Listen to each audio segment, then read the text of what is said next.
Hola, Bienvenidos profe. y bienvenidas. Gusto saludarles, pues.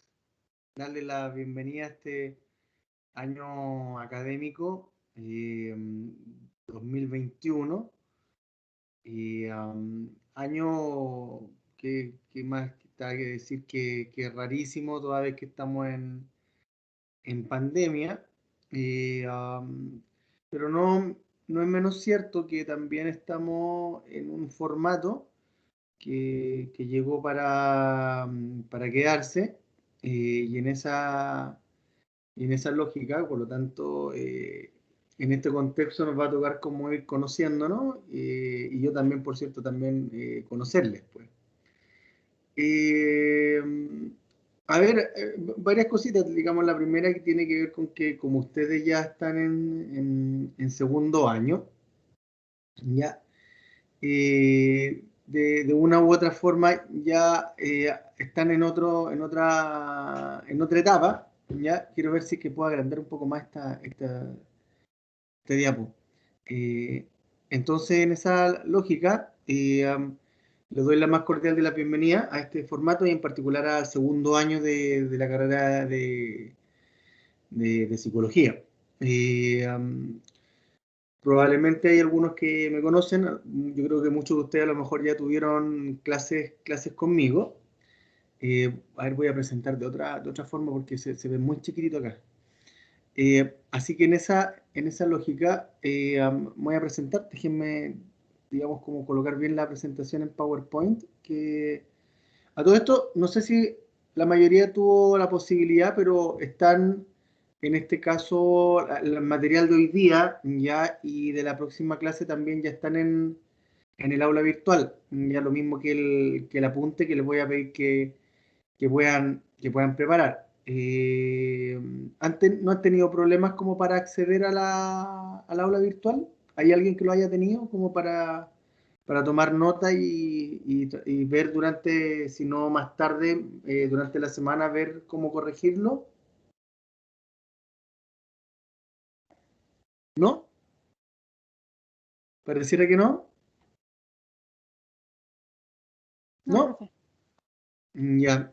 A ver, bueno, voy a presentar, bueno, yo creo que hay algunos que por cierto ya tuvieron clases conmigo, como les decía. Eh, y por lo tanto me voy a presentar, pero ya quizás de otra forma, porque para el primer año ya voy a primero mostrar mi carita, después voy a subir esto. Ahí sí. Porque claro, yo me presento siempre como encargado de asuntos estudiantiles de acá de la carrera de psicología, pero siempre como que sintetizo un poco de información. No tiene que ver con esta cosa de jactarme con respecto a qué es lo que he hecho y qué es lo que he estado haciendo.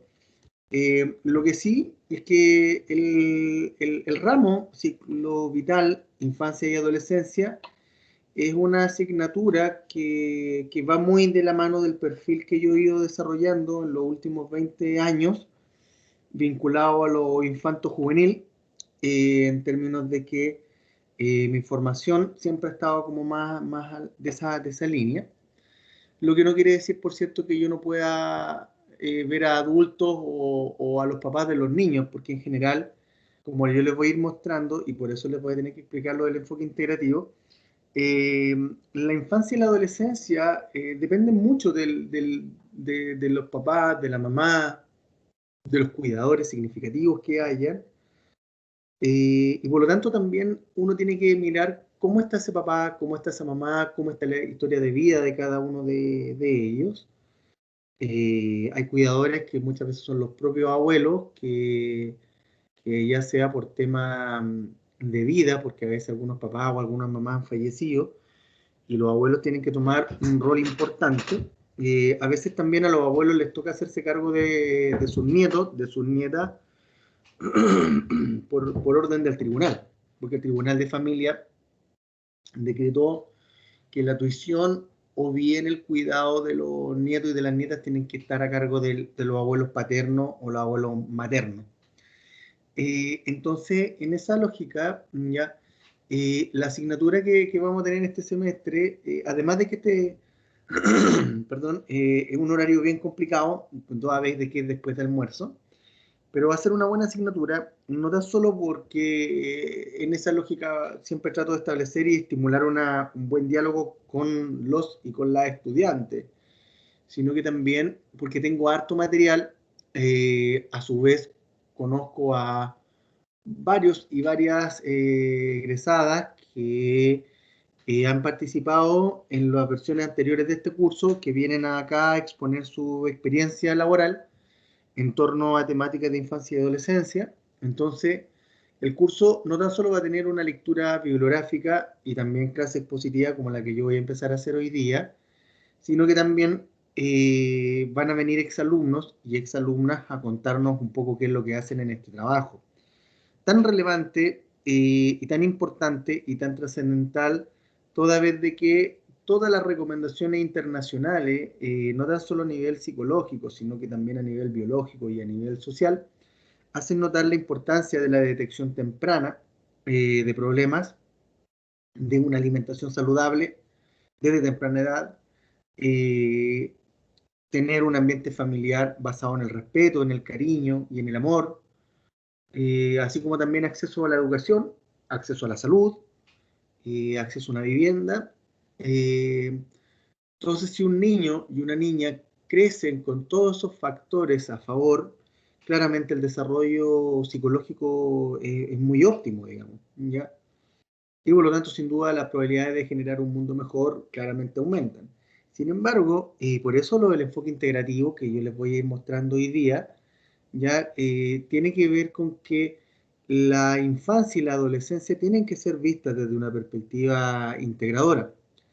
Hoy día, como ustedes han visto, cuando la gente ha reclamado desde el estallido social, si bien los reclamos venían desde antes, producto de algunas inequidades por dificultad en el acceso a una salud de mejor calidad u oportuna, o bien un sistema educacional que sea de buena calidad, ¿ya?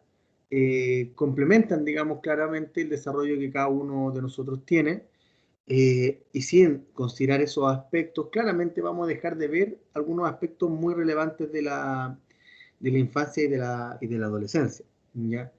Entonces, en esa lógica, esta asignatura, como les digo, va a tener no sé si así como actividades, pero creo yo que lo vamos a pasar bastante bien.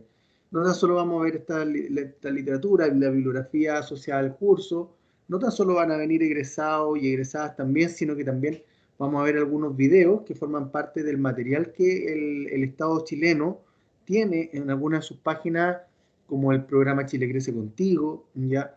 Como la Fundación Integra, ya como otro tipo de iniciativas también gubernamentales en los cuales han ido creando y desarrollando material. Material que afortunadamente está a la disposición de papás, mamás, cuidadores, lo que por cierto no garantiza de que puedan leerlo y puedan aplicarlo también, ¿ya? Toda vez de que hay elementos contextuales que, como vamos a ir mirando en el enfoque integrativo, es necesario considerar y mirar, ¿ya? No sé si alguien tiene alguna pregunta, alguna de ustedes, chiquillas, que quiera preguntar algo respecto de la asignatura. Algunos chiquillos que quieran preguntar algo antes de mostrar esta presentación que, por cierto, con mucho amor tengo preparada para el día de hoy.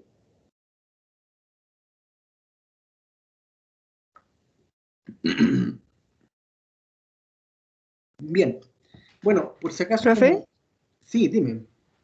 disculpe por interrumpirlo, es que, No, no, eso mismo iba a decir, no se preocupen en interrumpirme porque entiendo que en este formato hay gente que puede tener problemas con la conectividad o el micrófono, así que no hay ninguna interrupción. Dale, María José, ya, bienvenida.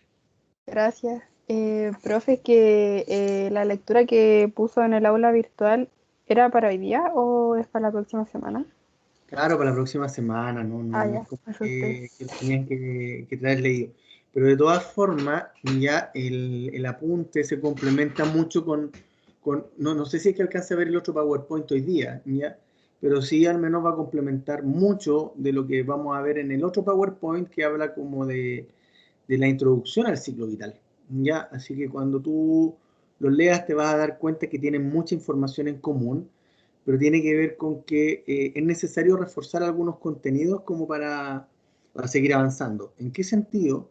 En el sentido de que, haciendo un poco de historia, María José, esta asignatura en el plan antiguo, en el PS02, que ustedes probablemente van a ir escuchando de vez en cuando, que era la malla antigua, no la malla que ustedes están ahora, el ramo se llamaba Psicología del Desarrollo. ¿Ya? Y en la nueva versión de esta malla se apostó por dividir de manera más explícita algunos ciclos.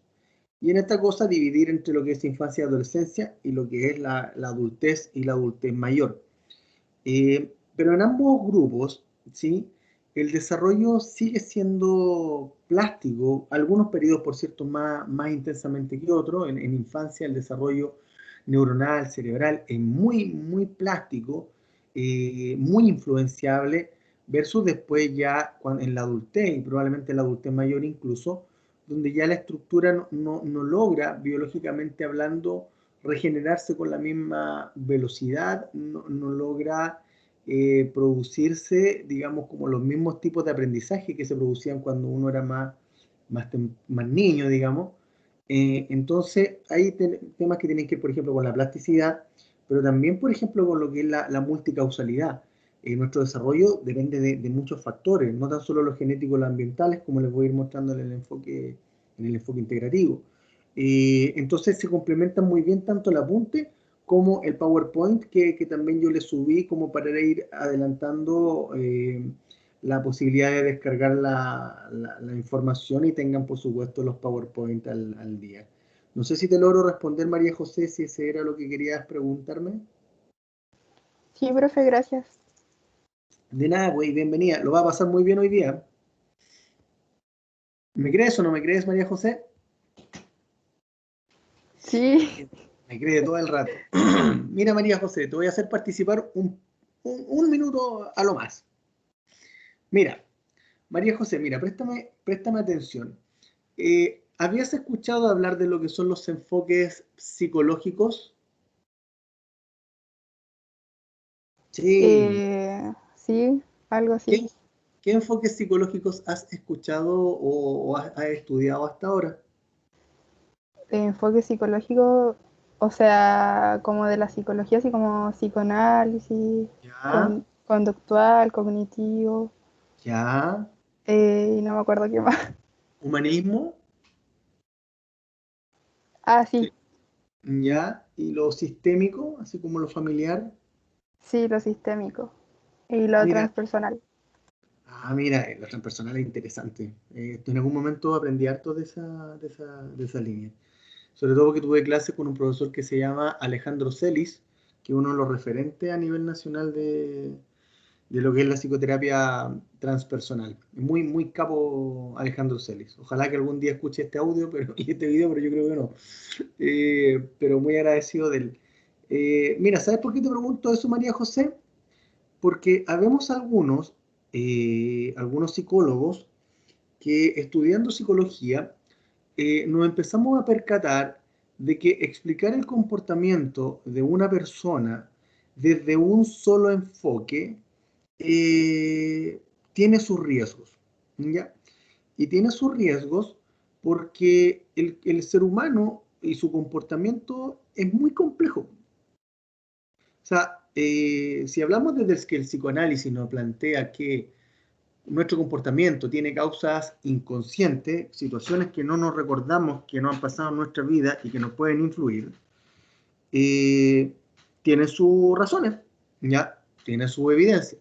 Pero hay otras cosas en las cuales el psicoanálisis ha tenido muchas dificultades y en general muy seriamente cuestionado. ¿Ya? Por otra parte, pasó y pasa de que los enfoques cognitivos también han tenido aciertos y muchos aciertos, dado de que usan la investigación científica como principal estrategia de obtención de conocimiento. Y si bien tiene mucha evidencia, lo cierto está en que la visión más bien cognitiva muchas veces deja de lado otros aspectos que la investigación también ha ido mostrando que son relevantes, como por ejemplo los ambientes en los cuales las personas crecen y donde muchas veces las cogniciones negativas que uno puede tener de sí mismo, por ejemplo un adolescente que se trate de tonto todos los días, puede tener como base padres o madres que son muy críticas y que son exigentes con sus hijos. Y por lo tanto las causas ahí no están en la cognición, sino que en realidad las causas de esas cogniciones están en el ambiente. Lo podemos encontrar también con que diversos aportes, particularmente desde el humanismo, que hacen mucho hincapié en la afectividad y en la corporalidad, también uno se encuentra con que tienen aciertos y desaciertos.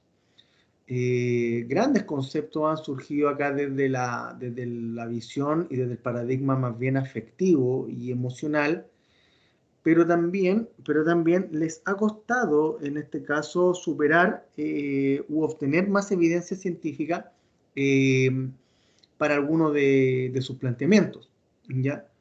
Y de la misma forma, mi estimada María José, una de las cosas bien interesantes que podemos ir viendo acá tiene que ver con que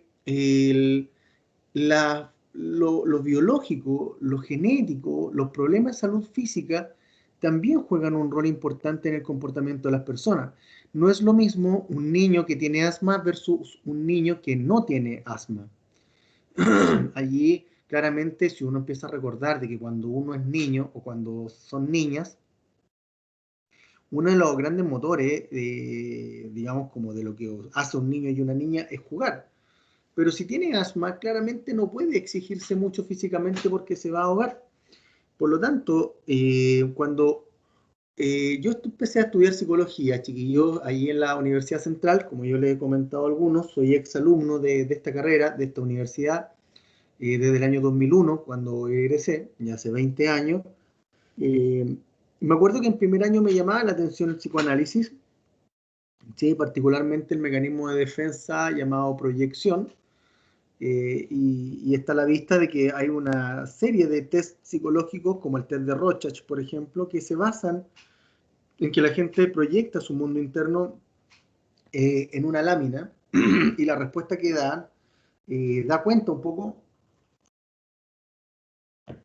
de cómo es su manera de ser, su estructura de personalidad, su control de impulso, el juicio de realidad, sentido de realidad, manejo de la afectividad, control cognitivo, en fin, entrega mucha información el test de Rorschach a partir de este mecanismo de defensa llamado proyección. Sin embargo, cuando en segundo año tuve contacto con la asignatura Psicología del Aprendizaje, que hoy día se llama Aprendizaje y Conducta, resulta de que me gustó el enfoque conductual y me gustó estudiar mucho a Skinner, Pavlov y Bandura. Dicho sea paso, yo realizo en segundo año las cátedras de aprendizaje y conducta y lo más probable es que nos vamos a volver a encontrar. Y me llamó la atención todo lo que eran los mecanismos de condicionamiento clásico, condicionamiento operante, condicionamiento observacional y cómo influían en el comportamiento. Y eran incuestionables porque tenían evidencia. Cuando llegué a tercer año, me llamó mucho la atención, cuando estábamos en psicología de la personalidad, hablar del existencialismo. Y empecé a recordar que cuando yo estaba en el colegio me gustaba leer a Friedrich Nietzsche, me gustaba leer Zaratustra. No piensen que soy Mateo, porque nunca lo he sido. Y de hecho, cuando era adolescente estuve a punto de repetir 3 veces en el colegio. Eh, y resulta de que me gustaba leer Zaratustra, me gustaba leer a Nietzsche, me gustaba toda la línea de la filosofía existencial, y en psicología de la personalidad lo empezamos a retomar con un autor que se llamaba Viktor Frankl, ya, quien planteaba, ya porque ya está fallecido, hace varias décadas, que los seres humanos teníamos, además de las neurosis descritas por Freud, que teníamos un rol en nuestras vidas que tenía que ver con buscarle un sentido a nuestras vidas, darle un norte a nuestra existencia y una dirección hacia dónde vamos a querer seguir viviendo. Pero también vi estos enfoques que son de las terapias de tercera generación, de la línea más bien cognitivo-conductual, denominada por-racionalismo, y claro, esta cosa que plantea el por-racionalismo de cómo las explicaciones que los seres humanos nos damos respecto de las cosas que nos suceden nos influyen en nuestro comportamiento. y a veces no es el problema en sí el que nos impacta, sino que muchas veces nos quedamos enredados respecto a las explicaciones que nosotros damos respecto a las situaciones. Vale decir, si por ejemplo mi señora me es infiel, ¿cuál va a ser la explicación de por qué ella me fue infiel? Y esa explicación claramente puede marcar diferentes efectos respecto de cómo yo puedo vivenciar esa infidelidad. ¿Ya? En cuarto año eh, tuve contacto con lo que era la psicoterapia humanista, ¿ya? Los planteamientos de Carl Rogers, que me gustaron mucho, mucho, mucho, mucho, mucho. Eh, y también en ese año comencé a profundizar más, ya no es por racionalismo, sino que los enfoques cognitivo-conductuales tradicionales. Y particularmente en el enfoque cognitivo de la psicoterapia interpersonal de Safran y Sigal. Llegué a quinto año y en quinto año tuve contacto con lo que era las terapias más bien sistémicas, más bien familiares, y también estuve leyendo harto sobre psicoterapia transpersonal, lo cual me gustaban mucho como enfoques. Y cuando llegó sexto año, porque antes la carrera de psicología duraba 6 años, claro, tenía que empezar a ver lugar de práctica. Veía que mis compañeros y compañeras ya habían optado por seguir un determinado enfoque psicológico y yo estaba como en la tierra del eclecticismo puro, casi como tomando lo que yo consideraba que servía. Sin embargo, encontré el Instituto Chileno de Psicoterapia Integrativa, del cual soy miembro hoy día, donde trabajaban con el esquema que ustedes están viendo en sus pantallas. Ya lo que se conoce con el nombre del enfoque integrativo supraparadigmático, propuesto por Roberto Paso en la década de los 80. Y el modelo y el enfoque, que si bien ha ido variando en el tiempo y cada vez se ha ido haciendo más sofisticado y gozando de mayor popularidad, es porque tiene la principal ventaja de integrar los paradigmas y hasta cierto punto los enfoques que existen en psicoterapia y en psicología. Eh, por lo tanto, ¿qué es el enfoque el que vamos a utilizar? Y yo les voy a mostrar por qué, y se van a dar cuenta de por qué tenemos que tener una mirada integradora, que no tiene que ver con tirarle aplausos y premios al enfoque que yo adquiero, ni tampoco quiero imponerlo. No tiene esa lógica, sino que como vamos a ir viendo a lo largo del curso, hoy día en el área de la salud, hoy día el mundo funciona y nos pide que integremos desde el conocimiento válido, desde el conocimiento basado en evidencia, y lo que nos ha mostrado el conocimiento en psicoterapia en particular, tiene que ver con que el ser humano es una gran P, que es la que aparece aquí en este esquema, ¿ya? Que aquí estoy moviendo la flechita. Y dentro de este P se encuentran los aspectos biológicos o genéticos de las personas, se encuentran dentro de las personas los aspectos cognitivos, se encuentran aspectos inconscientes y se encuentran aspectos afectivos o emocionales dentro de la persona, dentro de esta gran P. Y esta persona a su vez es rodeada por una serie de estímulos, en este caso la letra E, estímulos que se caracterizan por tener una enorme influencia social y cultural.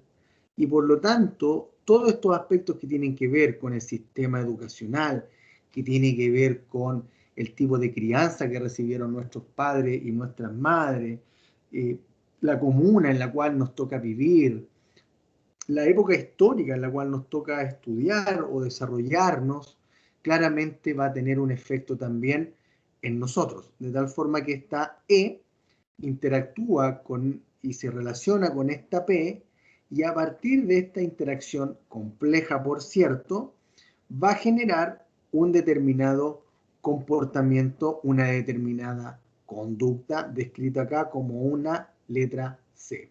¿Ya? Y esta letra C, este comportamiento resultante, va a tener consecuencias en la vida, ya sea en el corto plazo como también en el largo plazo. Y tanto el corto plazo como el K1 así como también en largo plazo, el K2, pueden repercutir no tan solo en la conducta de las personas en sí mismas, sino que también y en particular sobre las personas. De esta forma, por lo tanto, uno puede ir entendiendo a partir de todo esto que el comportamiento de los seres humanos es más complejo de lo que un solo enfoque es capaz de dar cuenta. Y por lo tanto, por eso es la necesidad de tener un enfoque integrador que nos permita tomar de los restos de los paradigmas que existen en psicología y en psicoterapia, tomar las evidencias y lo que ha sido demostrado científicamente y de forma constante, tomarlo en pro, y ojo, y esto es bien interesante lo que planteamos nosotros como integrativo, no para vanagloriar y aplaudir al enfoque, no, nos interesa que la gente cambie, nos interesa que la gente se vaya bien atendida, nos interesa que la gente gaste el menor dinero posible y por supuesto que logre obtener el mejor y el mayor beneficio que pueda tener de algún tipo de tratamiento o de intervención. ¿Ya? Por ejemplo, chiquillos y chiquillas, algo que ha mostrado mucho la evidencia respecto de la depresión en adolescentes tiene que ver con la gran importancia que tiene el rol del pensamiento, las cogniciones respecto de cómo es que se mantiene una depresión, en particular porque en adolescencia y un adolescente deprimido ya tiende y va a pensar a todo de la línea más bien negativa, como que va a haber una sobregeneralización muy grande y uno lo puede ver respecto de filosofías de vida que muchas veces se caracterizan por tener, no sé si decir implícitamente, pero grandes niveles de desesperanza, ¿ya?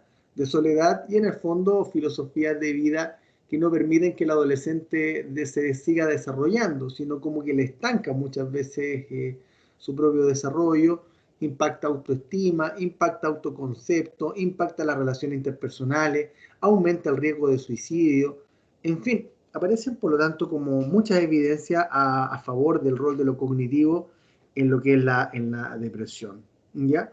Sin embargo, también, por ejemplo, si tenemos que hablar de depresión, que lo vamos a hablar más adelante en las futuras clases en depresión en adolescentes, afectivamente muchos adolescentes experimentan desesperanza, que es la emoción contraria a la esperanza. Vale decir, en esperanza yo espero que las cosas mejoren, ¿ya? Sin embargo, en la desesperanza el ánimo es que las cosas van a seguir empeorando y lo que es peor, que no puedo hacer nada por evitarlo. En esa lógica, la evidencia nos ha mostrado todo eso a nivel de depresión, pero también nos ha mostrado que los problemas económicos pueden tensionar sin duda la vida de un adolescente, sobre todo de un estudiante universitario. Por lo tanto, cuando yo les hablo de elementos económicos, cuando les hablo, por ejemplo, de que hay estudiantes universitarios que tienen que trabajar también para, no a veces no tan solo para pagar sus estudios, sino que también para ayudar a su casa, claramente, por lo tanto, ahí empezamos a ver la multiplicidad de factores que pueden influir en el comportamiento de un muchacho, de una muchacha, que se puede deprimir. Y por lo tanto, si no tenemos una mirada integradora, claramente vamos a dejar de ver una cosa y vamos probablemente a exacerbar otra, cuando en realidad lo que nos está mostrando la vida y la realidad, valga la redundancia, es que tenemos que mirar al ser humano completamente, o al menos de una manera integradora. Una de las gracias que tiene además el enfoque integrativo, que voy a seguir avanzando, tiene que ver con que este enfoque, si es que empieza a ser duramente cuestionado por la evidencia, tenemos que dejarlo, ¿ya? Porque en el fondo son teorías y que si le hacen, y estas teorías le hacen daño a las personas, claramente no vamos a estar usando una teoría que le haga daño a las personas. Sin embargo, ha sucedido todo lo contrario y está recibiendo cada vez más atención a nivel mundial esta integración. Y no es que tan solo Roberto lo plantea, sino que en realidad toda la investigación a nivel mundial en psicología y en psicoterapia nos está llevando a tener una visión integradora y en esta lógica biopsicosocial. ¿Hay alguien que tenga alguna pregunta? Porque tengo entendido que el chat está desactivado, como que no estuviese como funcionando, funcionando bien. ¿Hay alguien que tenga alguna pregunta? que quiera o hacer algún tipo de comentario. Si no, voy a continuar, ¿ya? Y no me molesta en realidad que me interrumpan porque entiendo que a veces los micrófonos pueden tener algún tipo de problema, ¿ya? Así que si no hay más preguntas, sigo Profe, con... Dígame. con respecto a las consecuencias inmediatas, o sea, como lo que salía en el gráfico, es que estaba viendo el gráfico, Ujú. eso mismo. ¿Sí? En ese sentido son como, esto sería como trasciende posteriormente en la suma de estas cosas, ¿cierto? Como progresivo, se podría decir, como... Ujú. Mira, ¿sabes qué te diría yo? A ver si es que logro también como entenderte. Si no te entiendo bien, me dices, profe, no era lo que yo preguntaba. Mira, voy a hacer un ejemplo, a ver, muy simple que se va a entender desde la vida estudiantil. Si, por ejemplo, tú tienes una prueba la próxima semana, ¿ya? Eh, tienes la opción, por cierto, de empezar a estudiar antes. ¿Ya? Pero vamos a imaginar que no estudiaste antes. Por ejemplo, voy a decir de que el próximo martes tienen prueba, ¿ya? Obviamente es mentira para quienes se vengan conectando, esto es un ejemplo, ya no es verdad. Ya, tienen prueba la próxima semana. Y vamos a imaginar que tienes ganas de que te vaya bien y tú dices desde mañana comienzo a estudiar. Pero llega el día mañana, llega el día miércoles y cuando vas a estudiar, unos amigos te invitan a conectarte al Play, a jugar FIFA, LOL, lo que sea. Y te conectas y dices, voy a estudiar el jueves. ¿Ya? Llega el día jueves y empiezas a conversar con algún compañero, con alguna compañera con la que compartiste el año pasado y te tocó ayudar a hacer algo en la casa y no estudiaste el día jueves. Llega el día viernes que es feriado por el tema de Semana Santa y por lo tanto tú dices, mejor voy a descansar, no ha sido una semana, digamos, como sin actividades porque ya retomé el tema de la universidad, voy a descansar para tomar los apuntes el día sábado. Llega el día sábado y aparecen los partidos digamos, del fútbol chileno y por lo tanto juega justo el equipo que a ti te gusta. Y por lo tanto tú dices, ya me levanto temprano el día domingo para estudiar. Y el domingo ya te empiezas como a estudiar y te empiezas a dar cuenta de que no te va a alcanzar probablemente el tiempo como tú querías estudiar. Y vamos a inventar de que empiezas a estudiar, te empiezas a preparar el día domingo, estudias hasta más tarde y el día lunes te vuelves a conectar a las clases y el día lunes ya haces como un último repaso de la materia que estudiaste. Y llega el día martes y todo esto es parte de la ficción. ¿Ya? Te toca la prueba y te das cuenta que con lo que alcanzaste a estudiar manejas la información suficiente como para dar la prueba y de hecho vamos a inventar de que sientes que te va a ir espectacular porque manejas toda la materia. Rendiste la prueba y a los pocos días aparece, por ejemplo, como nota 6,5. ¿Se va entendiendo el ejemplo hasta ahora? ¿Sí? Sí, Pues profe. bien, pues bien. Resulta que en el corto plazo tú obtuviste una buena nota, ¿ya? Pero en el largo plazo, que una de las cosas que tiende a pasar con algunos estudiantes cuando estudian a última hora, es que en general el que se saquen una buena nota no les hace reflexionar respecto de cómo estuvieron estudiando. ¿Me sigues? Porque en el fondo la conducta se reforzó, obtuvo el premio que necesitaba.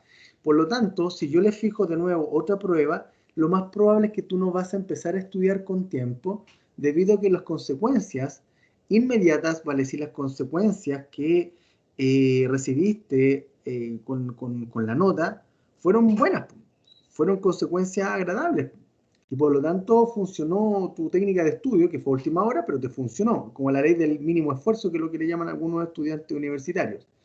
Pero en el largo plazo, esta cosa de hacer las cosas a última hora, no tan solo se ve reflejado en muchos estudiantes, te diría yo, en las notas, sino que muchas veces se refleja en su propia vida respecto de que si tienen que, no sé, ordenar la pieza, buscar trabajo, arreglar un problema con un amigo, etcétera, etcétera, se puede ir reforzando una conducta que tiene que ver con que a última hora puedo hacer las cosas y las puedo resolver. ¿Me sigues? ¿Me sigues? Sí, profe, lo estoy entendiendo. Es que en verdad eso necesitaba como una re-explicación, como un ¿Sí? ejemplo más concreto. Entonces, ¿qué es lo que pasa? Claro, siempre uno da el ejemplo, valga la redundancia, con que un perrito se sentó y le dieron una galleta, que es la clásica situación que uno describe en condicionamiento operante. Ya el perro hace una conducta y uno le entrega un refuerzo. Pero resulta de que desde el paradigma, perdón, paradigma, desde el enfoque supraparadigmático, desde el ACE, el enfoque integrativo supraparadigmático, nosotros vemos que muchas veces hay cogniciones, por ejemplo, hay pensamientos de nosotros mismos que se refuerzan en la vida o bien se castigan. Hay personas que se tratan de inseguras, ¿ya? Y por lo tanto cada vez que tienen un problema se tratan de inseguros. Y cuando uno enfrenta un problema de forma insegura, lo más probable es que uno va a cometer algunos errores. ¿Me sigues? No estoy diciendo que vaya a funcionar o no vaya a funcionar la cosa, no, sino que cuando uno va más inseguro a resolver una situación, uno en general como que puede cometer errores, uno se puede manear, como se dice habitualmente. Pueden pasar varias cosas. Entonces, en esa lógica, si a las personas, como no logran a veces resolver lo que les está pasando, porque están con muchos niveles de inseguridad, como no les resulta, refuerzan la idea de que son inseguros y que por lo tanto, y sueñan o fantasean con que siendo personas seguras no van a tener ningún problema en la vida, ¿ya? Otra cosa, por ejemplo, que uno puede ver en la conducta universitaria es que hay chiquillos que de repente se quieren retirar de la carrera, ahora en segundo o en tercer año y porque pueden entrar a trabajar, qué sé yo, a un supermercado o algún lugar donde le van a pagar, no sé, por 350.000 o 400.000 pesos. Y claro, uno con 20 años, con 21 años, 400 lucas es harta plata. Sin embargo, ese sueldo es difícil que lo incrementen porque no van a estar optando a otro tipo de trabajo, sino que van a seguir en ese trabajo versus que el estudiante universitario, ok, de primero a quinto año anda con poca plata, pero cuando termine de estudiar puede acceder a mejores rentas. Entonces allí uno empieza a ver, por ejemplo, de que uno tiene que tomar la decisión a veces cuando uno está estudiando en la universidad que tiene que ver con que o me dedico a ganar plata ahora sin una profesión o me dedico a ganar plata pero más adelante con una profesión. Y allí claramente muchas veces cuando los estudiantes terminan la universidad acceden a mejores rentas y se dan cuenta que la decisión era la correcta. ¿Ya? Entonces, en general, hay muchas situaciones en las cuales tenemos consecuencias inmediatas que pueden influir mucho en nuestro comportamiento, como también las consecuencias mediatas o las de largo plazo que también pueden influir en nuestro comportamiento. Otro ejemplo que te puedo dar es, por ejemplo, con el consumo de alcohol, ¿ya? O la gente que fuma cigarro. La gente que está tensa y le gusta fumar cigarro, se fuma un pucho y se relaja. Po. ¿Me siguen? Pero a la larga van desarrollando una dependencia hacia el cigarro, ¿ya? O sea, en el corto plazo el cigarro lo hizo sentir bien, pero en el largo plazo los hace sentir mal porque se reduce la capacidad respiratoria y pueden aparecer otros problemas que el tabaco genera, ¿ya? Yo también me fumo mis cigarros de vez en cuando por si acaso, si tampoco soy un talibán respecto de que no se debe fumar, ¿ya? Pero lo que sí es cierto tiene que ver con que el consumo de drogas en el corto plazo generan un nivel de satisfacción tremenda, pero en el largo plazo, pueden producir algunas dificultades. A veces los consumos muy altos de alcohol pueden hacer que las parejas se separen, los matrimonios se divorcien, ¿ya? Como que puede aparecer, por lo tanto, como un factor a considerar en el largo plazo. Entonces, nuestra conducta, mi estimado futuro colega, siempre tiene consecuencias en el corto, en el mediano y en el largo plazo, y esas consecuencias nos van a tarde o temprano pasar la cuenta. Y la gente que muchas veces obra bien, que ayuda a las personas, yo te diría que cuando tienen algún tipo de dificultad, la mayoría de las veces la gente está dispuesta a ayudarlas porque han sido buenas personas con ellas. Entonces, versus cuando las personas no han obrado bien, que han sido muy soberbios o muy soberbias, y han descalificado a mucha gente. Cuando tienen problemas, en general la gente no se acerca, ya porque de una u otra manera como que se desquitan en ese momento. Entonces, nuestra conducta, colega, siempre va a tener consecuencias en el corto, en el mediano y en el largo plazo. Lo que pasa es que hay gente que no toma conciencia de esto o no lo quiere ver, pero tarde o temprano las consecuencias pueden llegar a nuestras vidas. ¿Me sigues? No sé si me di a entender, si tienes algún comentario, qué te parece lo que te estoy señalando. Sí, profe, la verdad es que cuando le pregunté era porque estaba aspirando a que usted diera otro ejemplo y profundizara más con más ejemplos, pero eso hizo y me quedó mucho más claro.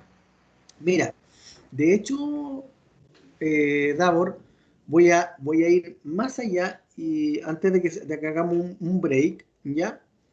Te voy a mostrar algo que también hemos ido avanzando en el enfoque integrativo, que tiene que ver con algo que está acá al medio que se llama el self, ¿ya? Freud, cuando propuso su teoría psicoanalítica, formuló un concepto que llamó mucho la atención y que incluso trascendió la barrera psicoanalítica y muchos enfoques lo usan, que es el concepto del yo, el que tiene que ver con una estructura interna que nos da identidad, que nos da la capacidad, según lo que decía Freud en ese momento, de luchar contra nuestra impulsividad y a su vez también acoger las demandas del super yo, ¿ya? O sea, esta cosa del ello, del yo y el super yo, ya están allí como luchando y ahí el yo está como al medio. Y es un poco lo que Freud desarrolló, pero la investigación avanzó y avanzó a tal nivel y lo que nos sigue mostrando es que el sistema self de cada uno de nosotros no tan solo lucha contra la impulsividad y no tan solo lucha contra las normas sociales que nuestros padres o nuestras mamás o el colegio nos han inculcado. También nuestro self, ya como un sistema compuesto de todas estas estructuras que aparecen acá, nos permiten hacer muchas cosas, como el tomar conciencia. Vale decir, a veces las personas no saben por qué andan tristes, cuando en realidad a veces han tenido problemas durante el día. Pelearon con el jefe, pelearon con la polola, hubo discusiones en la casa. De hecho, muchas veces los adolescentes cuando andan bajoneados, uno puede asumir de que han habido discusiones en la casa. ¿Ya? El tomar conciencia que tiene que ver con cómo, por ejemplo, cómo funciono, que son las preguntas que aparecen acá. Tengo puntos ciegos y por lo tanto solamente veo algunas cosas y otras evito mirar. Fíjense lo interesante cómo empiezan a aparecer todas estas cosas. El tomar conciencia, el poder darse cuenta, ¿ya? También aparecen, por ejemplo, otras funciones que tienen que ver con lo que es la identidad. Vale decir, ¿cómo soy yo? ¿Quién soy yo? ¿Cuáles son mis fortalezas? ¿Cuáles son mis debilidades? ¿Cuánto me conozco? ¿Cómo me regulo? En el fondo tiene que ver con el sello personal que cada uno de nosotros tiene. Ya te voy a ir dando, Davor, algunos ejemplos, ya, pero le voy a ir dando más ejemplos todavía como usted me pidió. Por ejemplo, Davor, los psiquiatras, No, pero profe, o sea, ¿ah? si quiere seguir dando ejemplo, yo feliz, pero ya me quedó mucho más clara la idea fundamental del tema, porque eso era lo que me había pasado, que no había quedado muy claro. Y cuando empecé a dar los primeros ejemplos con respecto a los estudiantes, ya empecé como a asimilarlo un poco mejor. Mira, de hecho, Davor, una de las cosas que yo te puedo sugerir como exalumno, ya como psicólogo que llevo 2 décadas, una buena forma para estudiar psicología es darse ejemplos y bajar la teoría a lo concreto, a lo cotidiano. Sin duda que ahí vas a aprender, pero de forma exponencial. Mira, fíjate por ejemplo en el tema de la toma de conciencia. Voy a hablar de toma de conciencia y identidad antes de hacer el primer break. Para los psiquiatras, un indicador de psicopatología, vale decir, entre comillas, qué tan enferma o cómo será el pronóstico de una persona, tiene que ver con que si se da cuenta de lo que le está pasando, ¿ya? En general, por ejemplo, en el consumo de drogas, pasa mucho que en los consumidores se tiende a dar la normalización del consumo y por lo tanto estará bien que me tome 3 cervezas de litro todos los días, está bien que me fume un pito todos los días, está bien que jale día por medio, está bien que me fume 2 cajetillas diarias, y a lo mejor dicen, no, si no está bien, está mal. Ok, pero la gente no cambia la conducta cuando solamente reconoce lo que le pasa. Entonces, para los psiquiatras, cuando la gente no se da cuenta de lo que le está pasando, ya claramente puede ser un indicador de que el problema que están teniendo las personas es más grande, ¿ya? Para que las personas puedan ir teniendo algún grado de recuperación y de arreglo de sus vidas, tiene que haber un grado de toma de conciencia. Nosotros desde el enfoque integrativo hablamos de que la toma de conciencia no tan solo tiene que ser intelectual y racional, sino que también tiene que ser vivenciada. La gente tiene que sentir corporal y afectivamente que se está dando cuenta de algo. Si no, el cambio no dura mucho. Y por ejemplo, en temas de identidad, ¿ya? En general, una de las cosas que tiende a pasar, por ejemplo, Davor, en el caso de la depresión, es que la gente se identifica más con sus cosas negativas que con sus cosas positivas. Se identifica más con los errores que cometió en la vida, más que con los desaciertos que ha tenido en su vida. ¿Ya? Hay personas que, por ejemplo, no sé, en esta cosa, por ejemplo, de la identidad de género, cuando los chiquillos, por ejemplo, los varones dicen que les gustan otro hombre, cuando son gay, por ejemplo, una buena forma de ir potenciando esa identidad tiene que ver con preguntarle qué es lo que les gustan de los varones, por ejemplo, qué tipo de varones les gustan, de quiénes se han enamorado. Cuando uno hace ese trabajo, por ejemplo, con las personas LGBTI, uno va afirmando esa identidad. ¿Me sigues? Uno porque también uno no la cuestiona, ¿ya? Pero sí uno puede ir dándole más firmeza digamos, a esa identidad que ha ido, no sé si llamarle emergiendo, que siempre ha existido para algunos, pero uno puede ayudar a segurizar toda esa área que es necesario en algunos casos fortalecer. ¿Me sigues, Davor? No sé qué tal te parece lo que te estoy comentando acá, si quieres hacer un último Sí, profe. comentario.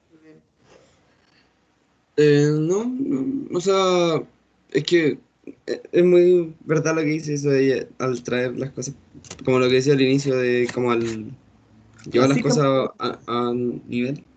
dale, Davor, continúa. Es que Francisca tenía levantada la mano, no sé si quiere preguntar algo después de ti, pero continúa, Ah, Davor. no, dale, que siga la... tranqui. Es que no sé si Francisca va a hablar porque bajó justo su manito. Ahí Mira, está. No, pero lo que pasa es ahí Francisca, que dale, sí, Francisca.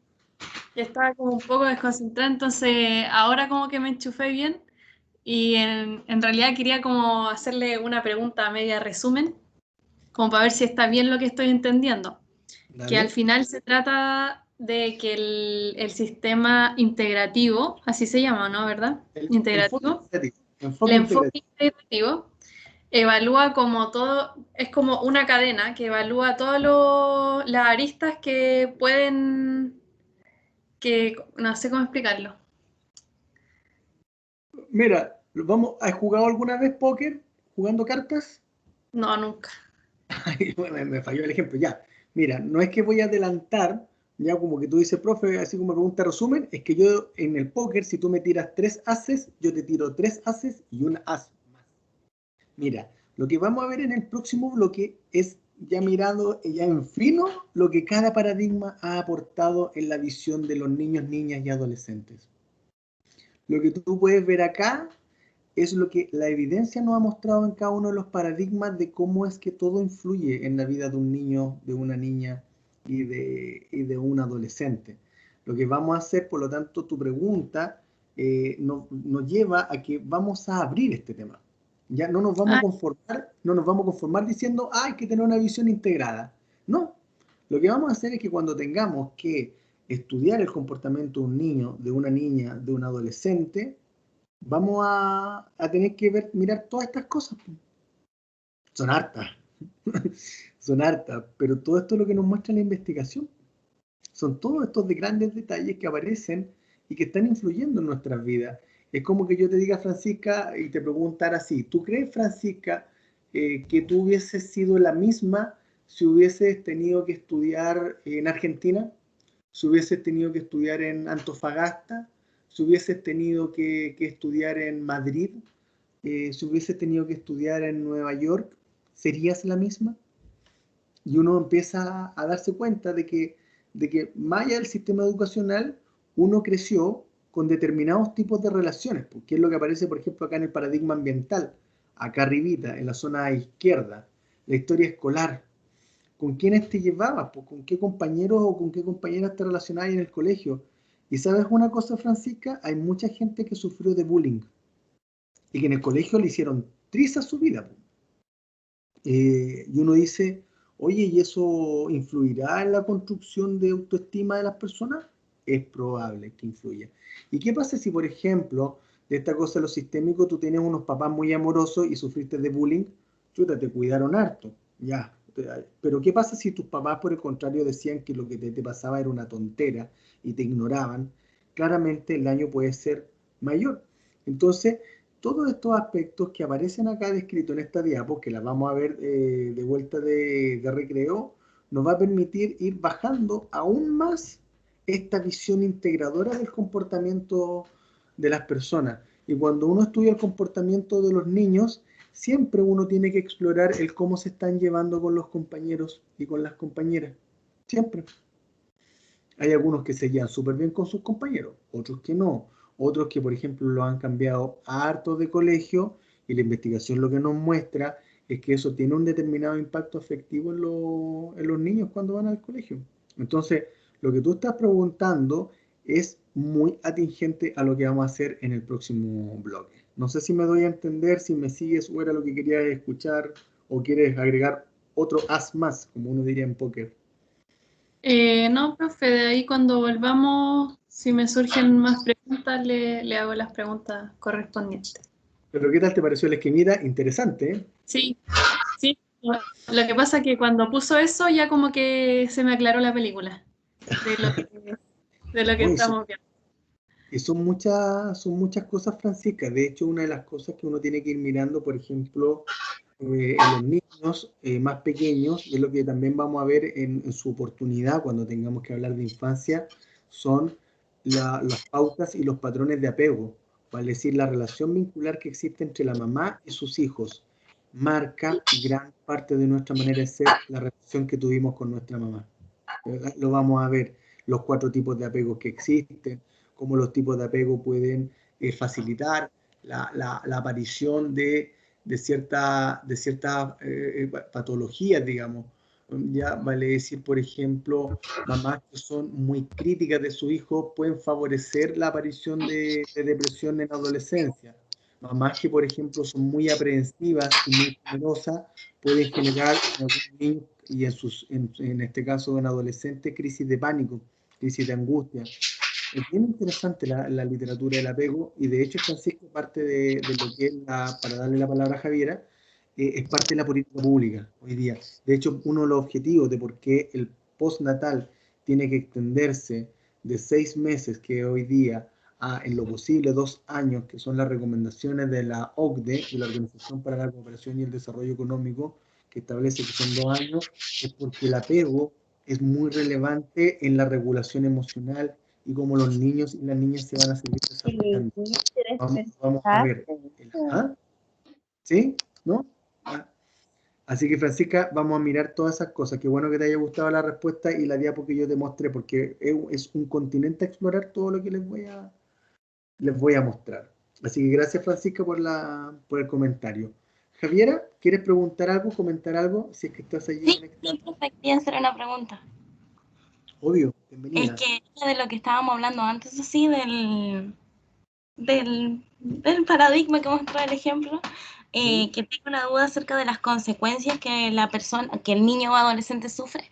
Eso, esa conducta que repercute a consecuencias, ¿tiene que ser sí o sí debido a decisiones que tomó él? ¿O pueden ¿No? ser decisiones que tomó un familiar o alguien a su alrededor que lo Claro, hizo? claro, claro. Por eso, mira, voy a decir que la flechita que aparece acá abajo es que esta E también puede repercutir en la conducta. Po. Mira, por ejemplo, una de las cosas que tiende a pasar, a ver, ¿en qué diagnóstico? No lo quiero llevar a psicopatología en realidad. Mira, lo voy a llevar de otra forma.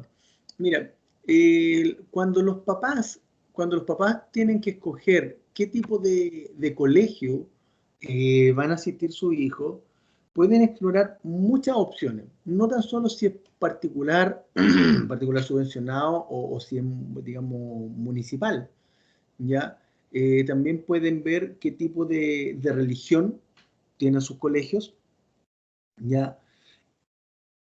Pueden ver también incluso, no sé si llamarle como aspiracional, pero tiene que ver con qué tipo de contacto sus hijos van a tener el día de mañana cuando crezcan, ya diciéndolo muy burdamente para que no se malinterprete, solamente un ejemplo muy burdo, pero si van a querer que sus hijos tengan de compañeros a puros mecánicos o si van a querer que su hijo tenga como compañeros a futuros gerentes. Y hay gente que ve la cosa así, desafortunadamente, pero lo ven de esa forma. Entonces, claramente pueden haber decisiones familiares que pueden tener un impacto en el desarrollo de los hijos.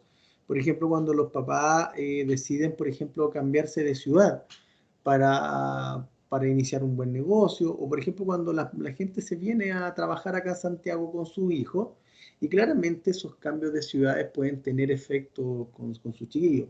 Hay algunos chiquillos que se logran adaptar bien, y como se logran adaptar bien, lo pasan chancho, lo pasan el descueve. Pero hay otros, en cambio, que les cuesta adaptarse al nuevo entorno y venirse a Santiago en realidad se transformó en una pésima experiencia. Entonces, en esa lógica, de acuerdo a lo que tú preguntas, yo te diría que sí, y que las consecuencias no tan solo tienen que ver como con esta gran P, sino que también con los estímulos ambientales y de acuerdo a lo que preguntaba incluso Francisca hace un rato y que uno lo puede ver acá en la parte, digamos, inferior izquierda, el tipo de familia también que uno puede tener. Hay familias, por ejemplo, Javiera, que, no sé, papás separados, un papá tiene dos hijos, la mamá tiene, o sea, perdón, a ver cómo decirlo, papás que se separan y cuando vuelven a tener un pololeo, se dan cuenta de que, no sé si es dar cuenta, pero este papá que está buscando una nueva pareja y conoce a una mujer, esta mujer puede inventar que tiene 3 hijos y se juntan, po, los 5, los tuyos con los míos con los tuyos, como tienden a decir. Y eso claramente tiene un impacto en términos de cómo es que van a irse desarrollando las relaciones familiares. Vale decir, se conocieron antes los chiquillos o no. Es que esta nueva pareja se preocupó de hacer un buen ensamblaje de este sistema familiar o llegaron y lo hicieron abruptamente y empiezan y tienen conflictos con respecto a quiénes duermen en la pieza, cuánto se demoran en el baño, qué sé yo, que son las dificultades, digamos, domésticas que se pueden dar. Entonces tu pregunta tiene mucho de razón y efectivamente pueden haber muchas consecuencias de las conductas de los adultos y de las decisiones de los adultos que pueden repercutir en los hijos. Eso está más que demostrado. No sé si para allá iba tu pregunta. Sí, sí, profe, para allá iba. O sea, principalmente era como ejemplos más específicos, como traumas que pueden ocasionar la gente adulta que vive rodeada de niños, como no sé, los niños que viven viendo a sus papás golpeando a sus mamás pueden causar en el futuro los mismos problemas de control de ira o de violencia. ¿Sabes qué es lo triste de eso, Javiera? Que de cada 10 niños que vieron violencia en su casa, 7 pueden repetirlo.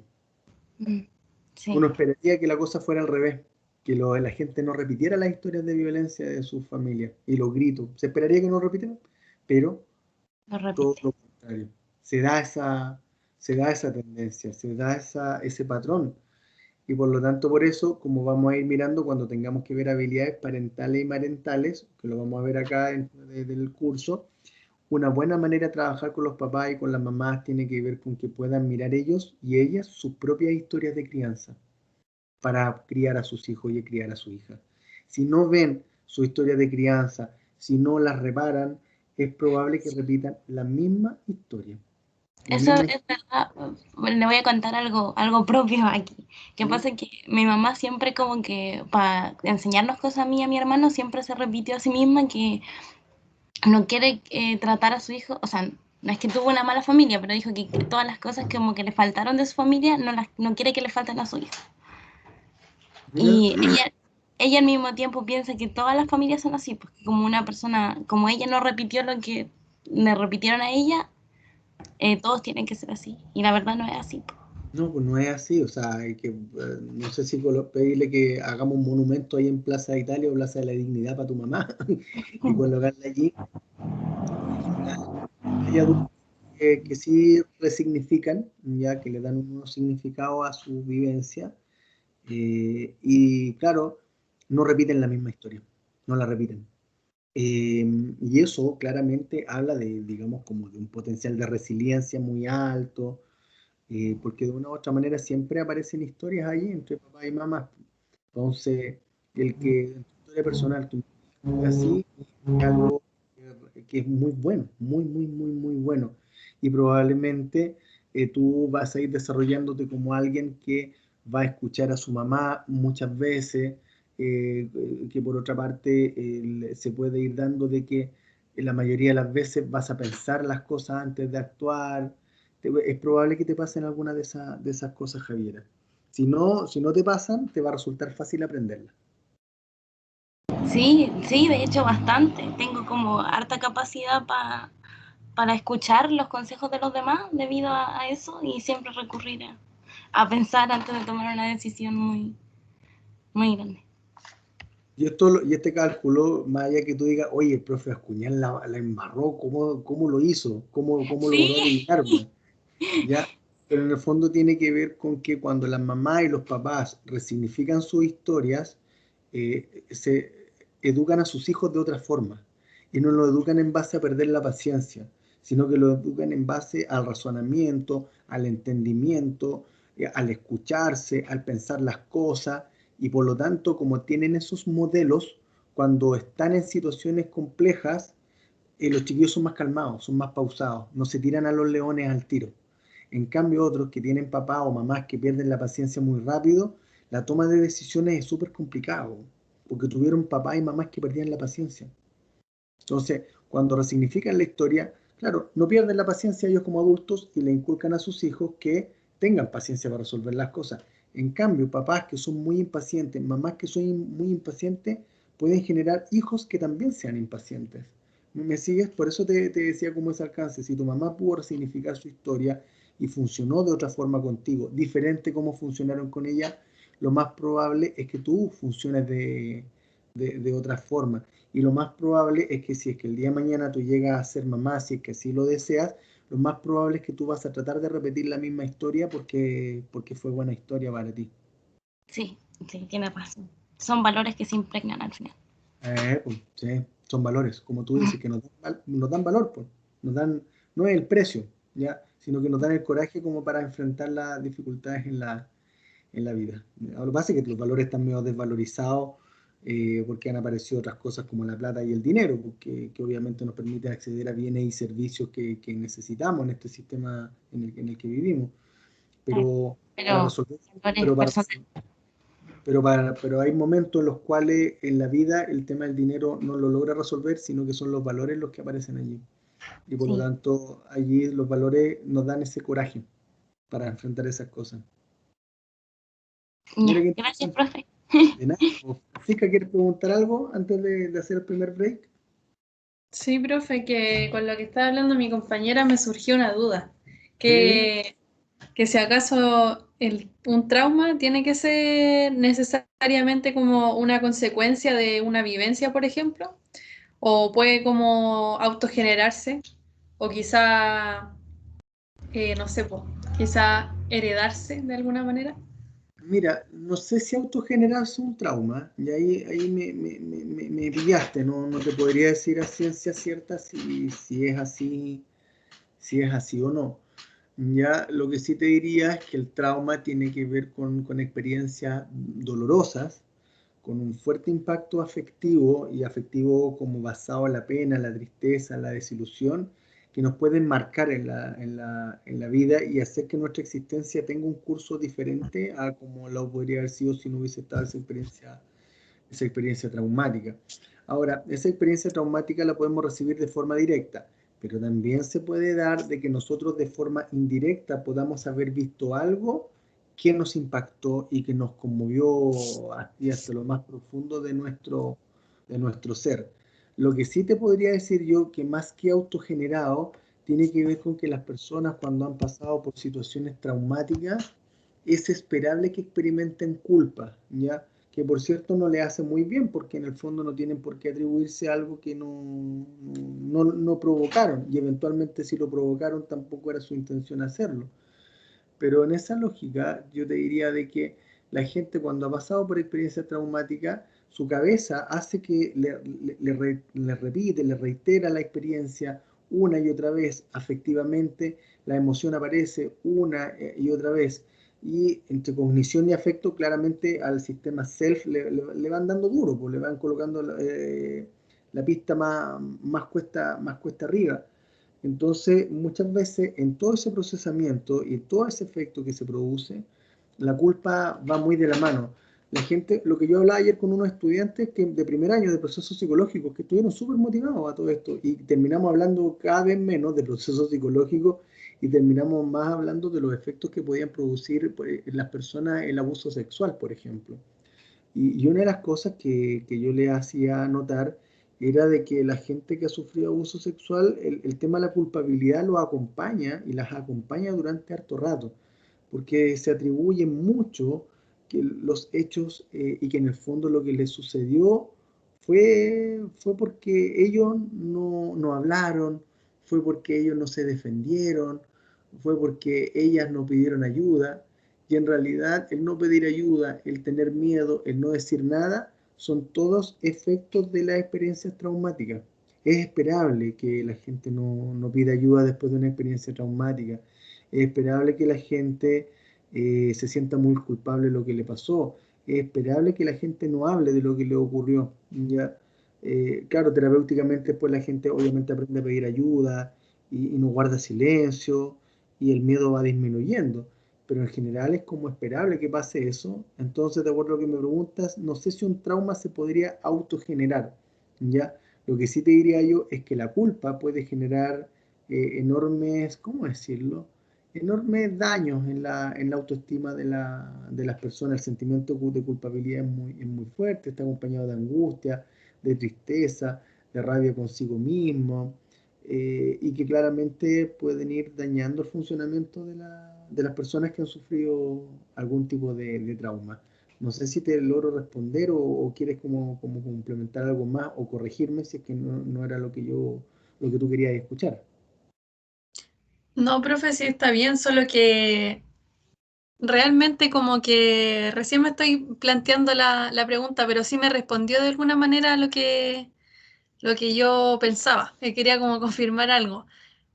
Pero Ujú. solamente que me queda, que me acuerdo que el año pasado leímos, no me acuerdo en qué ramo, ¿Ya? pero sobre el tema de que se podían como heredar ciertas características como de la personalidad, o no sé si, por eso le preguntaba como por los traumas, o como que claramente todos nosotros tenemos como parte de nuestros padres. Sí, sí, sí, sí, Pero sí. quería saber si, por ejemplo, se pueden heredar trastornos o cosas así. Mm. Mira, ¿sabes qué? No sé si llamarle como trastornos, pero sí uno puede heredar ciertas predisposiciones, biológicamente hablando. Vale decir, voy a inventar que, por ejemplo, mi papá era alguien muy temeroso. Por ejemplo, estoy inventando que era muy temeroso, muy malo para las decisiones y, por ejemplo, no se casó enamorado. ¿Ya?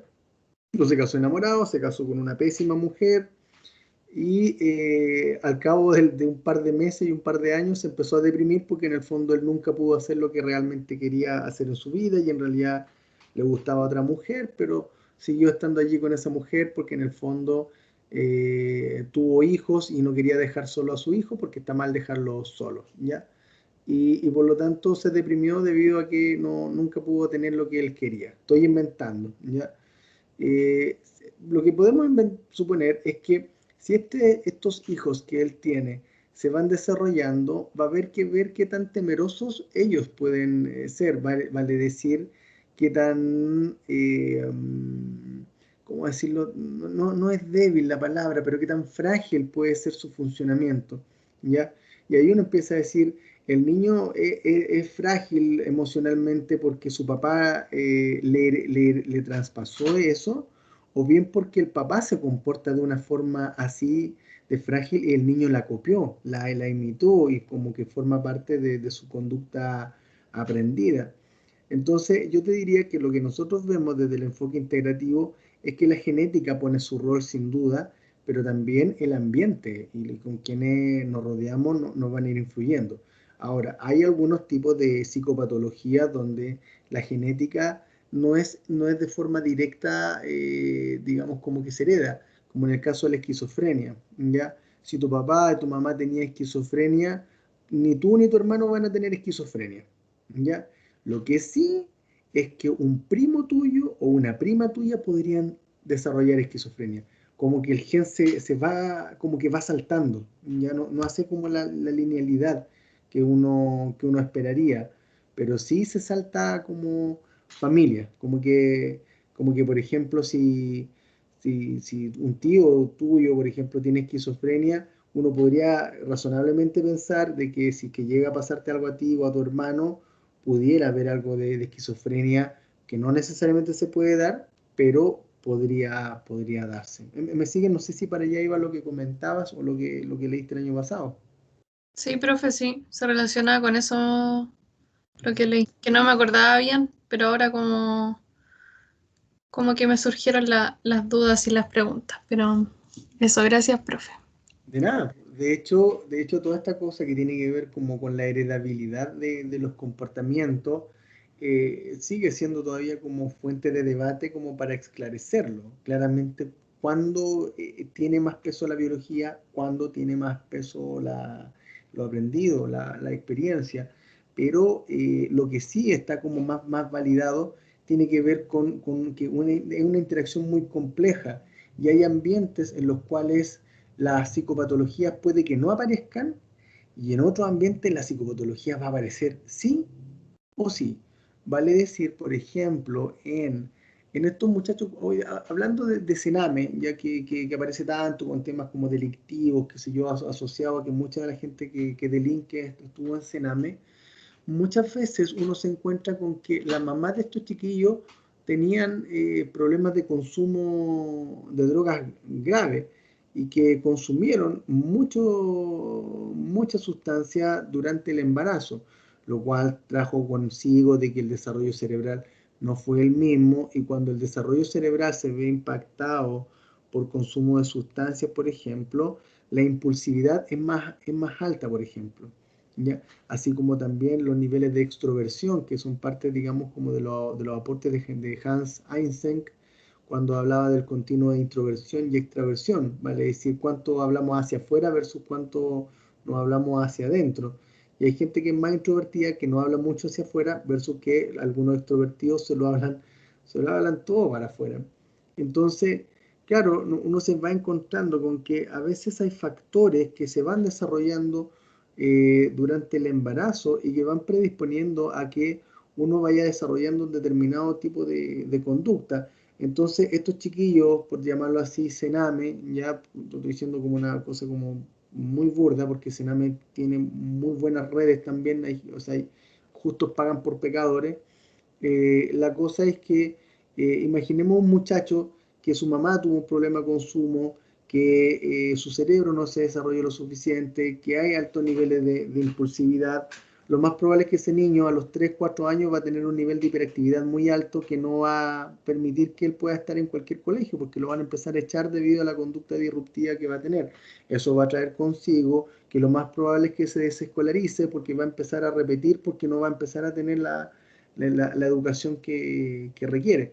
Y por otra parte también en muchos de estos ambientes los niños tienden a copiar modelos ya que tienen que ver más que con modelos transgresores. Lo más probable es que no van a copiar siempre modelos que tengan que ver como con conductas prosociales, con gente que trabaje ya y que trate de ser honesta y honrada, sino que empiezan a ver otro tipo de modelos que imitan. Entonces, esta cosa, para darle a todo esto, no sé si les parece que terminemos antes de la clase. Ya me refiero a que como ya pasó el recreo, y tirar el recreo y estirar el chicle más, mejor nos saltamos el recreo, terminamos antes la clase, les propongo que terminemos en unos 15 minutos más para hacer una pequeña, digamos, como un pequeño descanso porque va a estar intenso el semestre, ¿ya? No sé si les parece. Pero contestándote, Fran, ahí se produce una mezcla muy interesante entre la herencia y el ambiente. No sé si es lo que te querías preguntar para darle la palabra a Karen, que también quiere preguntar. Mientras la escucho, porque me voy a cambiar de locación, me voy a ir al comedor de mi casa, pero escucho la pregunta de Karen mientras me cambio. O Francisca, ¿estás ahí? No sé si te contesté No, la pregunta. profe, que pasa mi compañera nomás y ha hablado caleta. No, no te preocupes, pues, si tenéis derecho a participar. A ver, Karen, cuéntanos, te escuchamos. Gracias, Francisca. Hola, profe. ¿Se escucha? Sí, sí, te escucho perfecto. Lo que pasa es que te voy a escuchar mientras me cambio o me dais 20 segundos y activo de nuevo la cámara con el micrófono. Ya, sí, mejor. Ya, dame 15 segundos.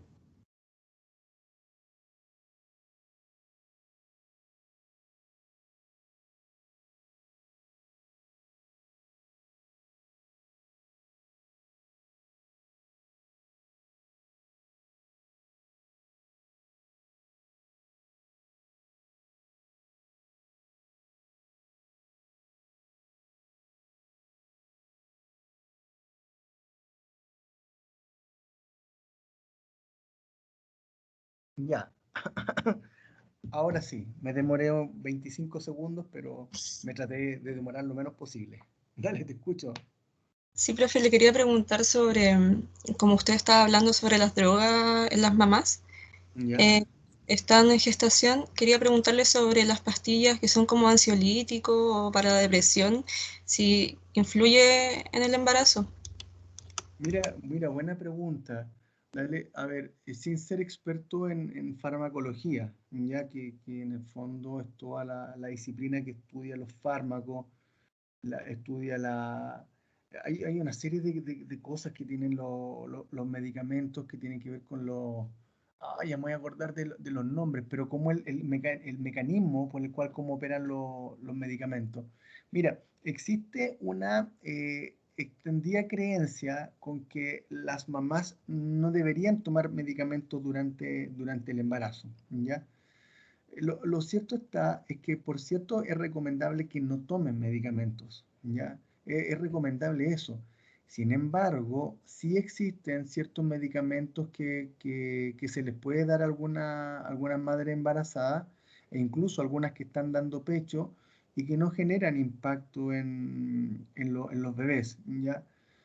Por cierto que desconozco, para decirte como una explicación muy a ciencia cierta, ¿ya? Pero lo que sí yo te podría decir es que, por ejemplo, para muchas mujeres que han sido diagnosticadas de depresión postparto, les dan pequeñas dosis de algunos medicamentos, ya me voy a acordar el nombre, pero que no, curiosamente no tiene el impacto de traspasarlo al bebé.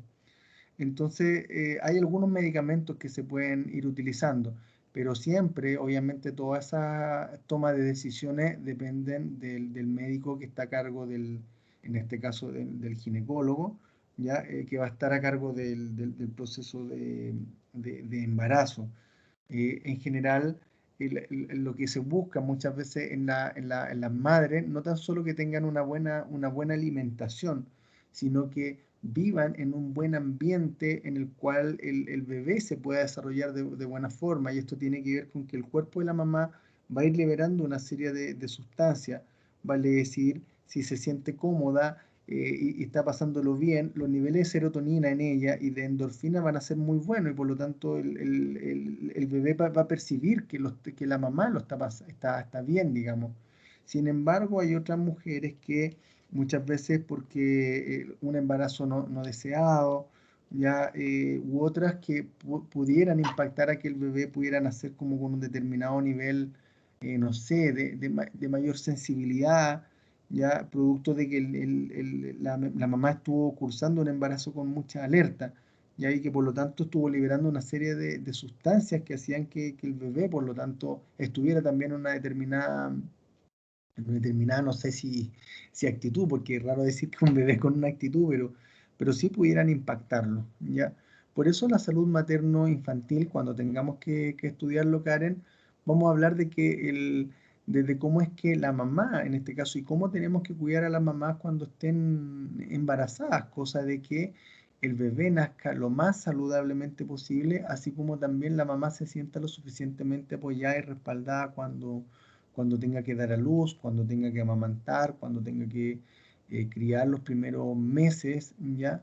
Y ojalá que no tenga que estar preocupada de que no le han pagado la licencia y que la licencia se le va a acabar en 3, 4 meses más. Ojalá que eso no pase, pero una de las cosas que yo espero que pueda haber en la nueva constitución es que el derecho, en este caso de la mamá a un postnatal más extendido, pueda estar garantizado por ley, así como también de que la mamá pueda contar con un buen equipo de salud independiente de si tiene plata para pagar o no tiene plata para pagar.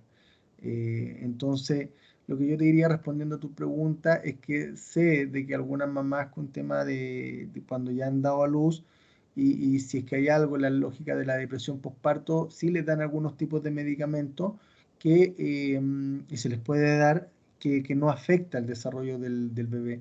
Me imagino que durante el embarazo se pudiera entregar algo, pero la idea está, por cierto, de que más que dar o asignar la responsabilidad del bienestar de una mamá a un medicamento, el bienestar de una mamá pueda tener que ver con que su familia la está cuidando, con que tiene una buena situación económica, vive en un ambiente cómodo. Yo creo que por ahí es más el desafío, más que pensar si es que efectivamente el medicamento puede ayudar o no. No sé si te respondo, Karen, si es lo que querías como averiguar. Sí, profe, más que nada quería saber si es que el medicamento como que tenía, quizás tiene como un impacto en la psique del bebé, como quizás tener como algunos problemas o algo así. Pero como Mira, dice usted, también tiene como mucha influencia el ambiente y eso igual es cierto.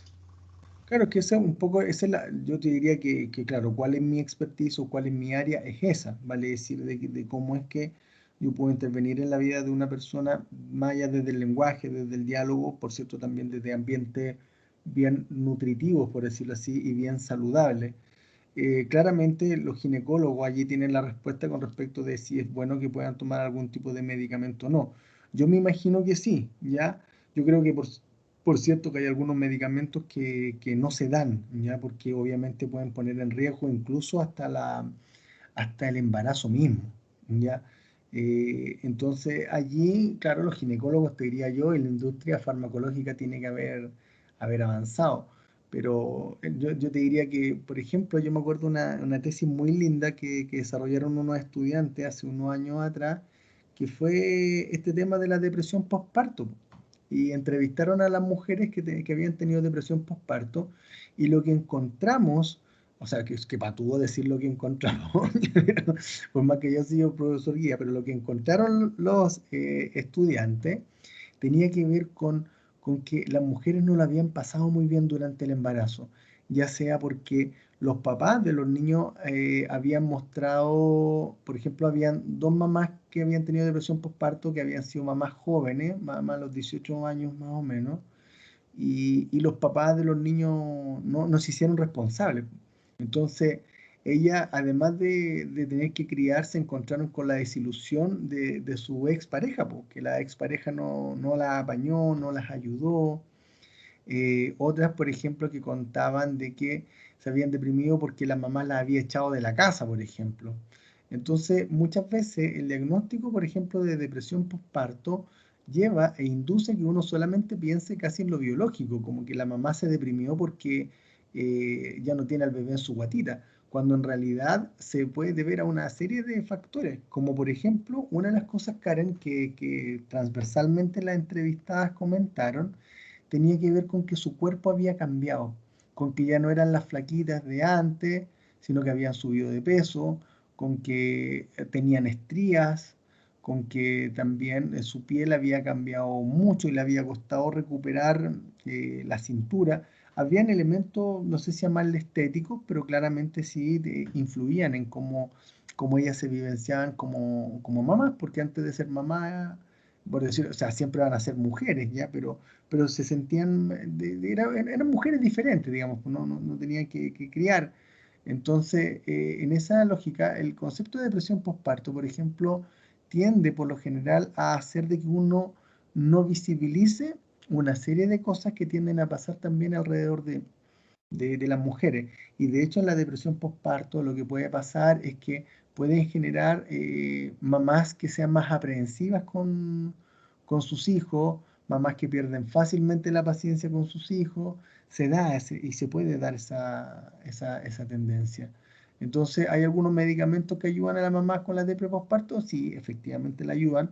¿Que no impacta la lactancia? Efectivamente no impacta la lactancia, pero yo te diría que lo más importante tiene que ver con que no veamos solo desde lo biológico estos aspectos, sino que también veamos cómo ambientalmente andan las cosas. No sé si qué te parece la respuesta, Karen, si va en lo que esperabas o quieres como complementar o comentar algo más. No, profe, está bien, muchas gracias. De nada, pues, ahora si quieren obtener más información, más allá de googlearlo, ¿ya? Pero hay revistas científicas que van mostrando esto. eh, y lo que nos llamó la atención cuando guié la tesis de estos estudiantes tenía que ver con que el concepto de depresión postparto, curiosamente, dentro de los profesionales de la salud, era muy usado, pero no se visibilizaban las otras cosas que yo les he ido comentando que tienen que ver con la desilusión amorosa que muchas veces tenían producto de que quien creían que era su pareja, que le había jurado amor eterno, cuando se enteró del embarazo de ese varón, se retiró y desapareció de la vida de esa mujer. Y por lo tanto, siempre el sistema de salud allí es como que le hacen notar a la mamá de que lo único importante en su vida son sus hijos, que el amor no es importante, pero resulta de que en general las relaciones de pareja en los seres humanos, y lo vamos a ver cuando tengamos que ver adolescencia, desde que somos adolescentes nos importan, nos pueden marcar, nos pueden influir para bien o para mal, pero aparecen. Y por lo tanto, decirle a una chiquilla de 18 años que ya deje de pensar en el amor, que en el fondo solamente se preocupe de su hijo, involucra de que que más allá si estará bien o no, porque por cierto uno tiene que velar por el bienestar superior de los niños, pero es atribuirle una gran responsabilidad a una muchacha de 18 años que mientras lo estaba pasando bien y tenía y sentía una vida por delante, ahora tiene que criar y por lo tanto ya no es la principal protagonista de la historia. Y claramente eso tiene un impacto en el funcionamiento de ellas. Eh, bien, pues chiquillos, bien chiquillas, no sé si yo le daría como, no sé si así como unos minutos más. No sé si hay alguien que tenga alguna otra pregunta. Yo creo que deben estar medio cansados. Pero vamos a dejar, por lo tanto, que ya harta clase, vamos a dejar hasta esta diapo cuando tengamos que ver las funciones del sistema SELF. Y la próxima clase vamos a continuar con esto y vamos, por cierto, también a mirar la otra diapositiva que tiene que ver con la introducción al al ciclo vital y en particular lo que es infancia y adolescencia. ¿Ya? ¿Qué más les podría decir? Que algo que nos va a ayudar mucho y que agradezco a quienes han participado hoy día en la clase, les voy a ir pidiendo que cada vez que tengamos clase vayan recordando cómo eran cuando eran niños, cuando eran niñas y cuando también eran adolescentes, pues, ¿sí? Que eso era como hace unos años atrás, porque la mayoría de ustedes son jóvenes ahora, ya no son adolescentes. La adolescencia termina alrededor de los 16 años más o menos, 17 incluso, y ya después ya cuando uno está en la universidad o en un instituto o con 19, con 20 años, uno ya es un joven o una joven, ¿ya? Y por lo tanto aparecen otros desafíos. De hecho, una de las cosas que puede pasar en la vida universitaria son los embarazos que se pueden dar durante la carrera. Puede aparecer el consumo problemático también de drogas, así como también pueden aparecer otros cambios en las familias que tienen que ver con que si hay separación o no de los papás, bien si es que ha habido el fallecimiento de alguno de ellos, que por cierto espero que no suceda, pero vamos a ir estudiando estos periodos y en particular también se van a dar cuenta que se van a empezar a estudiar o a hablar de sí mismos cuando tengamos que hablar de adolescencia y juventud. Así que eso chiquillas, un gusto darle la bienvenida al curso de ciclo vital, infancia y adolescencia que me tocará dictarles durante este semestre. Y bueno, Que tengan muy buen día. Cualquier cosa me pueden escribir por el aula virtual y yo gentilmente les contestaré. Que estén muy bien y que tengan una bonita semana y bienvenidos y bienvenidas nuevamente al año académico 2021. Cuídense, que estén muy bien. Chao, profe. Chao, Profe. profe. Gracias. Profe, Chao, igual. profe. Chao, profe, muchas Chao, gracias. que esté bien. Chao, chiquillos. Chao, chiquillos. ¿Ah? ¿Alguien me quería preguntar algo? ¿No? Ya, perfecto. Pensé que alguien me iba a preguntar algo. Cuídense, que estén muy bien. El link lo subo en un ratito más al aula virtual por si acaso. Chao.